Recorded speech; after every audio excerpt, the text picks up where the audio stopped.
I'm Rob Petrin. I am a research director and statistician at Ipsos Public Affairs in Washington, D.C. We do a lot of work in the evaluation space and in the international development space. This makes sense given our global footprint. We have local offices on the ground throughout Africa, Asia, South America, and of course Eastern Europe, Western Europe, and the United States and North America. Clients will bring us on to projects as consultants, but what ends up happening is we very much view ourselves as partners on these projects. We're an intellectually curious group, and so we strive to understand the phenomena right alongside the client. One of the principles, one of the things that we like to stress in working with clients on designing and carrying out evaluation projects is the idea that they should begin with the end in mind. In our experience, it makes more sense, it makes for a much more fruitful evaluation if the evaluation is built around a couple of well-defined key research questions or research hypotheses or a very well-defined model of change or theory of change. This helps us really approach these issues from multiple perspectives, which makes for a richer evaluation and helps to mitigate some of the challenges that arise in evaluation research. There are often multiple stakeholders, multiple constituencies that are interested in the outcomes of a particular evaluation, and we understand that. But as much as possible, we like to rein in the range of possible questions that these stakeholders might have and really focus our efforts on a core set of research questions.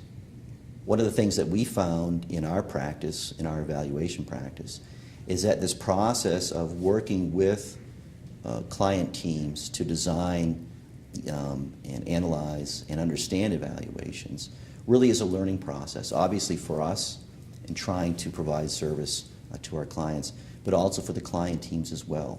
This process requires them to step outside of their own groups and explain their thinking, their sense of the logic model or the theory of change to someone outside their own group.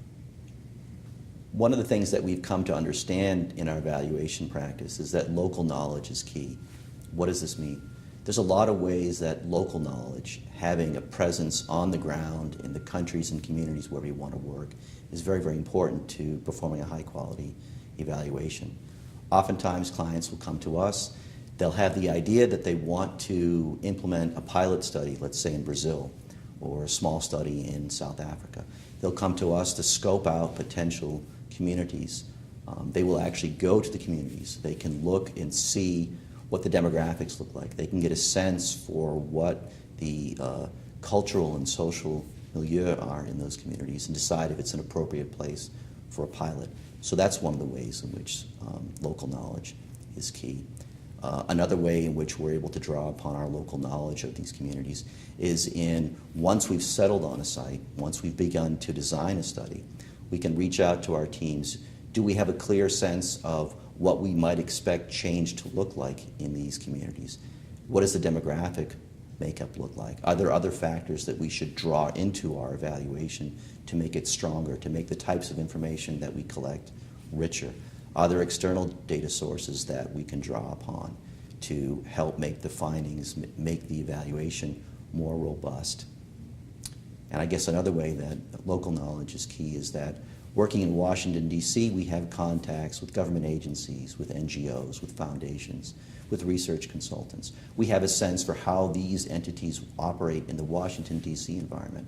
But our teams on the ground also have contacts with these NGOs, with these foundations, with consultants. They have a different perspective on how the objectives of an NGO or a foundation in Washington, D.C. actually plays out on the ground in Africa, in Eastern Europe, or something like that. They can help us understand the transition in taking the paradigms or the principles of an agency here in Washington and making sure that it aligns with the realities on the ground in the field where we're actually doing the evaluation. And I guess one other way in which local knowledge has proven to be key in our practice is when we actually start designing survey instruments. We have to be very sensitive to the ways that we talk about certain topics, the ways that we approach particular issues. So it's more than just a matter of making sure that we translate an instrument or a research protocol into a particular dialect? Do we really understand the most effective way to speak to people in these communities to gather high-quality information on their experiences? One of the other advantages of being part of a large, global, and diverse research firm is the range of perspectives we can bring to bear on analytic problems. Here in the Washington, D.C. office alone, we have sociologists, social psychologists, epidemiologists, people trained in similar methodologies but from very different disciplines. And this range of disciplines brings a very different perspective on the ways that we can address difficult client problems. In terms of specific methodologies that we use throughout our practice, particularly in evaluation or in international development projects, longitudinal data are something that's very, very important. Longitudinal data not only allow clients to often use a smaller sample size, smaller number of respondents, by increasing the amount of times they follow up with every given respondent, but in terms of phenomena that might have very erratic patterns of change, a true longitudinal design allows us to capture with more fidelity the nature of that change. When we analyze longitudinal data, there are a host of methodologies that we use on a regular basis, such as repeated measures analysis of variance and latent growth curve models. These provide a tremendous flexibility in terms of what the pattern, what the trajectory of change might be over time for a particular population or particular subsets of the population. Another type of longitudinal data that clients are generally not aware of is time-to-event data. Time-to-event data arise in studies where we're tracking how long until a particular event occurs, or how long until respondents in a sample each meet a certain threshold.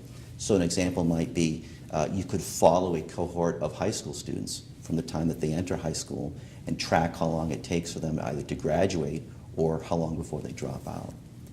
Those are time-to-event data. And those are analyzed with specialized series of models such as Cox proportional hazard models, more advanced hazard models, or generalized additive models. Another issue that comes up increasingly in client work is the issue of causality. People have often heard it said, and it's true, that correlation is not the same thing as causality, and this is true. For this reason, clients will often ask us to augment traditional analytic methods such as regression analysis or analysis of variance with newer methods to analyze is there indeed a causal relationship between exposure to a certain program or exposure to a certain risk factor and an outcome. So among the causal methods that we use here in the Washington office are propensity score matching, Heckman models. We also make use of specialized weighting estimators and special types of regression models. Another fact of life in evaluation research and in social research and in general are missing data. We tend to think of missing data arising from two sources, one we call unit non-response and one we call item non-response. Unit non-response can occur when a person is lost over the course of a longitudinal evaluation. They've either moved, they've died, or maybe they're not available to take a follow-up interview during your data collection window. We call that unit non-response. Another type of missing data that arises is on a particular question, a respondent refuses to provide an answer, or they decline to provide an answer.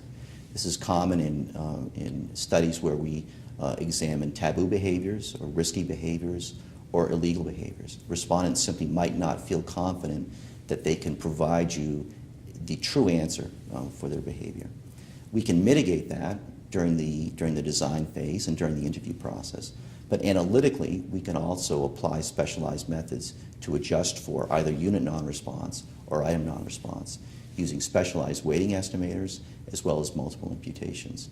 So those are some of the issues and some of the methodologies that we think about when we do client work.